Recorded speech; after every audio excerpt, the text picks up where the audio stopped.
Grand Imam and Pope Francis will open the Pavilion of Faith in Dubai, while in Germany, bishops are opposing the government's plans concerning abortion. Spaniards are promoting the teaching of feminism from a biblical perspective, while in Saxony, the Lutheran Church is focusing on the issue of sexual abuse. In Finland, the Marta Näkivissä festival is attracting over 13,000 people. Meanwhile, in other parts of Europe, places like Albinen in Switzerland and Sardinia in Italy are offering financial incentives for new residents. We will also talk about a teenager from Iowa, Lauren Schroeder, who has made a remarkable impression in many charitable organizations. Friday, November 24th, join us for the Safira FM news service. This year, for the first time, the UN World Climate Conference in Dubai will feature an interfaith pavilion of faith. It will be opened on December 3rd by Pope Francis and Grand Imam Ahmed El Tayeb. The pavilion, co-created by the United Nations Programme and the Muslim Council of Elders, aims to raise the role of religious organizations in climate issues and cooperation with local and global policymakers. German bishops are opposing the government's plans to regulate abortion outside the penal code, arguing that it does not provide sufficient protection for unborn life. In a statement, they emphasize the importance of protecting prenatal life and dignity in line with Christian values. They argue that current law does not criminalize either women or doctors performing abortions. They recommend other social and state actions to improve the situation of pregnant women and draw attention to the protection of unborn children with disabilities. Abortion in Germany is currently illegal, but not punishable up to the 12th week of pregnancy. The Spanish Baptist Theological Department has introduced a course on feminism from a biblical perspective into its curriculum. The teaching focuses on Christian feminism, with Jesus as its main representative, confronting new ideological trends in feminism.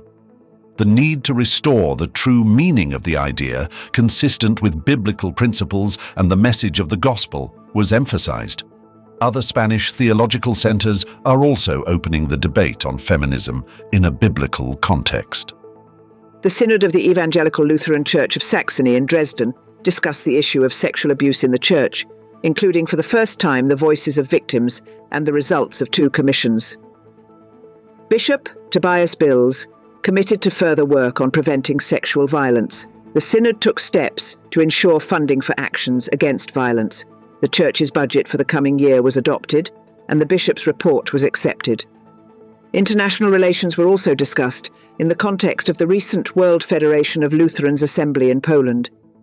The Kielce Food Bank is organizing a collection under the slogan, "Holidays Worthy, Not Hungry." Organizers invite volunteers and adult ambassadors to help. They ask for donations of products with a longer shelf life. The collected products will be used to prepare holiday packages.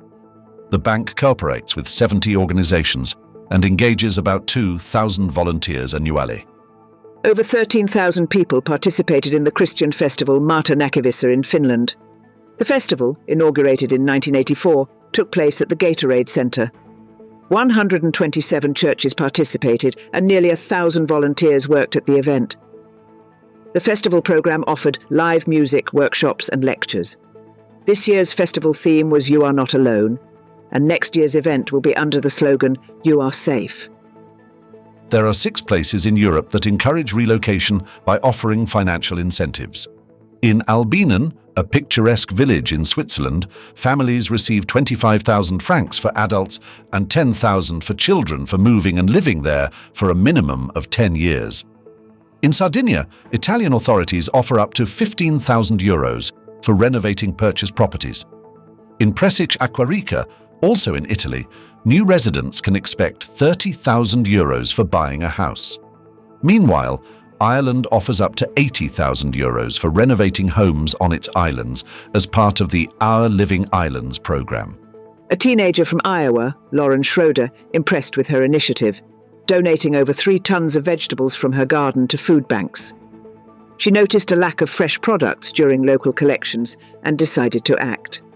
Lauren, a high school student, taught herself gardening and received support from Future Farmers of America in the form of a grant for seeds and tools. Working 2 to 3 hours daily, she delivered 15 types of vegetables to various organizations. Her commitment and determination to help others have gained recognition and are a source of pride for her parents. That's all in today's news service. Let's be proud of our good deeds. We wish you a pleasant weekend. May God bless us all.